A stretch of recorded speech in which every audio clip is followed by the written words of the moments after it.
Hi friends, welcome to our channel. Brahmamudi serial next ఎపిసోడ్లో ఏం జరగబోతోందో ఈ వీడియోలో చూసి తెలుసుకుందాం.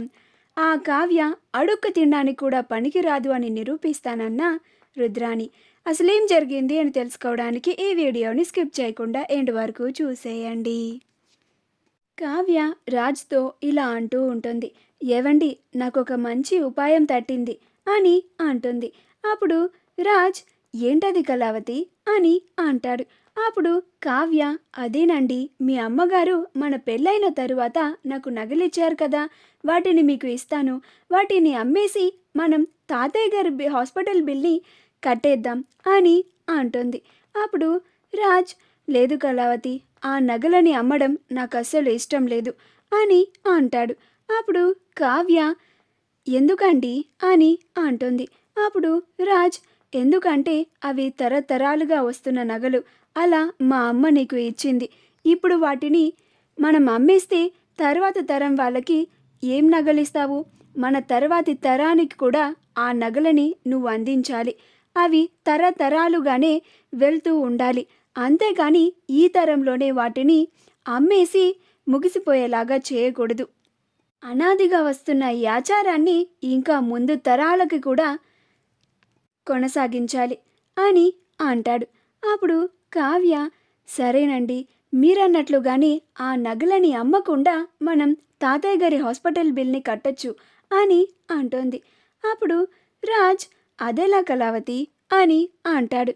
అప్పుడు కావ్య, ఆ నగలని మీరు బ్యాంక్లో తాకట్టు పెట్టండి, తాకట్టు పెట్టి వచ్చిన డబ్బులని హాస్పిటల్ బిల్ని పే చేసేయండి అని అంటుంది. అప్పుడు రాజ్, నువ్విచ్చిన ఐడియా కూడా బానే ఉంది కావ్య, కాకపోతే ఆ నగలెక్కడ అని పొరపాటున మా అమ్మ వాళ్ళు కానీ ఇంకెవరైనా అడిగితే ఏమని సమాధానం చెప్తావు అని అంటాడు. అప్పుడు కావ్య, అది నేను చూసుకుంటాను కదండి, మీరు ముందు ఆ నగలని ఇస్తాను, బ్యాంకులో తాకట్టు పెట్టి డబ్బులని తీసుకొని తాతయ్య గారి హాస్పిటల్ బిల్ని పే చేయండి, ఇంట్లో వాళ్ళ సంగతంతా నేను చూసుకుంటాను, మీరు వాళ్ళ గురించి అస్సలు కంగారు పడవద్దు అని అంటుంది. అప్పుడు రాజ్, అలాగే కళావతి, సరే తీసుకొచ్చివ్వు అని అంటాడు. అప్పుడు కావ్య అపర్ణ తనకిచ్చిన నగలని తీసుకెళ్ళి రాజ్కి ఇస్తుంది.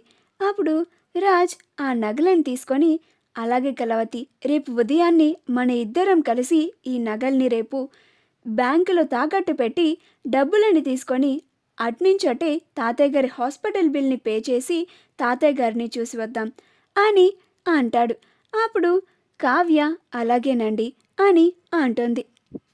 మరుసటి రోజు కావ్య ఉదయాన్నే లేచి తన పనులన్నీ చాలా ఫాస్ట్గా పూర్తి చేసుకుంటూ ఉంటుంది.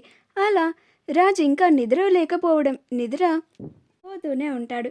అప్పుడు కావ్య, ఏవండి, లెగవండి అని రాజ్ని లేపుతూ ఉంటుంది. మర్చిపోయారా, ఈరోజు మన ఇద్దరం కలిసి బ్యాంకుకి వెళ్దాం అనుకున్నాం కదా, అలా డబ్బుల్ని తీసుకొని తాతయ్య గారు హాస్పిటల్ బిల్ని పే చేయాలి కదండి, లేచి త్వరగా రెడీ అవ్వండి అని లేపుతూ ఉంటుంది. అలా రాజ్ కూడా లేచి రెడీ అవుతాడు. అలా కావ్య, రాజ్లు ఇద్దరూ కలిసి బ్యాంక్కి వెళ్ళాలి అని సిద్ధమవుతూ ఉంటారు. అప్పుడు కావ్య, ఏవండి, నేనిప్పుడే ట్రావెల్స్ వాళ్ళతో మాట్లాడాను అని అంటుంది. అప్పుడు రాజ్, ఇప్పుడు ట్రావెల్స్ వాళ్ళతో మనకేం పని కళావతి అని అంటాడు. అప్పుడు కావ్య, మనకి చాలా కార్లు ఉన్నాయి కదండి, ఇప్పుడు మనం ఆ కార్లని పెద్దగా ఉపయోగించడం కూడా లేదు, అదే మనం ఆ కార్స్ని వాళ్ళకి రెంట్కి ఇస్తే మనకి చక్కగా రెంట్ వస్తుంది, మనం ప్రతీ నెల వాళ్ళకి 20 కోట్లు కట్టాలి, కాబట్టి మనకి డబ్బులు కూడా కొంచెం సహాయంగా ఉంటుంది అని అంటోంది. అప్పుడు రాజ్, చాలా మంచి నిర్ణయాన్ని తీసుకున్నావు కళావతి అని అంటాడు. సరే పదండి అని కావ్య అంటోంది. అలా కావ్య, రాజులు ఇద్దరూ కలిసి బ్యాంక్కి వెళ్ళాలని బయలుదేరుతారు. అలా బయట కావ్య మాట్లాడిన ట్రావెల్స్ వాళ్ళు ఒక డ్రైవర్ని పంపిస్తారు. అప్పుడు కావ్య అతన్ని చూసి, నేను ఆల్రెడీ మీ ఓనర్తో మాట్లాడేశాను, మా దగ్గర 4 కార్లు ఉన్నాయి కదా, అవి వేసుకెళ్ళిపోండి, మాకు అవసరమైనప్పుడు మేము వాటిని తీసుకుంటాము అని అంటుంది. ఇదంతా పైనుండి రుద్రాని, రాహుల్ ఇద్దరు చూస్తూ ఉంటారు.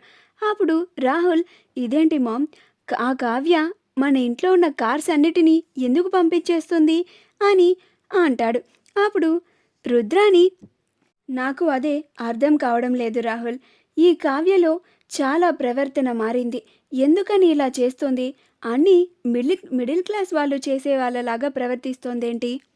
కావ్య కార్స్ అన్నిటినీ పంపించేసిన సంగతి ఇంట్లో వాళ్ళందరికీ తెలిసేలాగా చేస్తాను. ఈ కావ్య ఈ కుటుంబ బాధ్యతల్ని సరిగ్గా నిర్వర్తించలేదు అని, అడుక్కొని బ్రతకడానికి కూడా పనికి రాదు అని అందరి ముందు రుజువు చేసి చూయిస్తాను అని అంటుంది. అప్పుడు రాహుల్, ఎలా రుజువు చేస్తాం మామ్ అని అంటాడు. అప్పుడు రుద్రాణి, నాతో నాతో రా చెప్తాను అని అంటుంది. అప్పుడు రుద్రాణి ధాన్యలక్ష్మి గది వైపు తీసుకెళ్తుంది. అప్పుడు రాహుల్, ఇదేంటి మామ్, ఆ కావ్య మన కార్స్ అన్నిటినీ పంపించేసిందని ఇంట్లో వాళ్ళందరికీ చెప్తాను అని చిన్నత్తయ్య గదివైపు తీసుకొచ్చావేంటి మామ్ అని అంటాడు. అప్పుడు రుద్రాణి, ఒరే పిచ్చి రాహుల్, మనం డైరెక్ట్గా వెళ్ళి ఆ కావ్య గురించి అందరి ముందు చెప్తే అందరూ నమ్మేస్తారని అనుకుంటున్నావా? అది ఈ ధాన్యలక్ష్మికి చెప్పి ధాన్యలక్ష్మిని రెచ్చగొట్టి అందరి ముందు గొడవ అయ్యేలాగా చేస్తే అప్పుడు ఆ కావ్యని నిలదీస్తారు. అప్పుడు ఆ కావ్య చేసిన దానికి అందరూ నమ్ముతారు అని అంటుంది. అప్పుడు రాహుల్, అవును మామ్, నువ్వు చెప్పింది కూడా నిజమే.